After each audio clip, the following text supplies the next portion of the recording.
আলাইকুম দর্শক ভাইরা, তা আজকে আমি আমাদের দেশের ভাইয়েদের সাথে ভাইয়েরা কেন অমিল, আমি এই কথাটা বলতে চাই। বুঝছেন দর্শক ভাইরা, তো এই ভাইয়েদের সাথে দেখা হয় একবারে মরণকালে।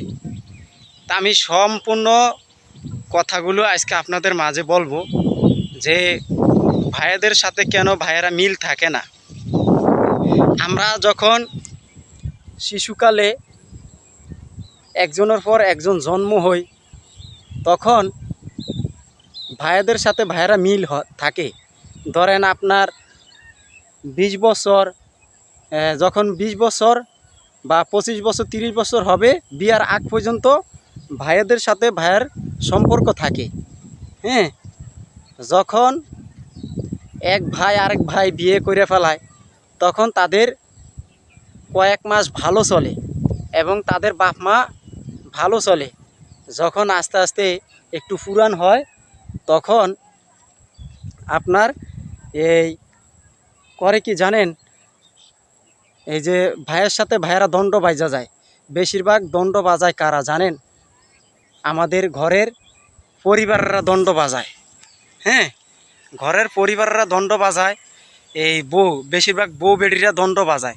কিল্লিগা জানেন? এরা আপনার বর্তমান সমাজে কুপরামর্শ দেয়। হ্যাঁ, কুপরামর্শ দেয়, এরপরে আপনার বিভিন্ন ধরনের পরামর্শ দিয়ে থাকে। এই জন্য ভাইয়েদের সাথে ভাইয়েরা মিল থাকে না। বুঝতে পারছেন? ভাইয়েদের সাথে ভাইয়েরা কোনো মিল থাকে না। এরপরে দেখা হয় একবার মরণকালে, যে সংখ্যা ভাইকে মারি দিবে, তখন ভাইয়ের সাথে দেখা হয়, এর আগে কোনো দেখা হয় না। বুঝছেন দর্শক ভাইয়েরা? তো এই জন্য বলি যে আমাদের দেশে আসলে ভাইয়েদের সাথে ভাইয়েরা মিল হয় না কেন? একমাত্র মহিলাদের জন্য, ঘরের পরিবারের জন্য মিল হয় না। বুঝছেন? ভাইয়ের সাথে ভাইয়ের দণ্ড বাজ্য থাকে ঘরের পরিবারের জন্য। আজকে দেখবেন এই ঘরের পরিবার যত কেলেঙ্কারি বাজায়, বর্তমান সমাজে মেয়েরা যাদেরকে নতুন নতুন করে বিয়ে করে আনায়, এদেরকে কেলেঙ্কারি বাজায় একমাত্র এই মেয়েরা। এই মেয়েরাই কেলেঙ্কারি বাজিয়া ভাইদেরকে আলাদা করে বিভিন্ন ধরনের পরামর্শ দিয়ে থাকে জামাইকে।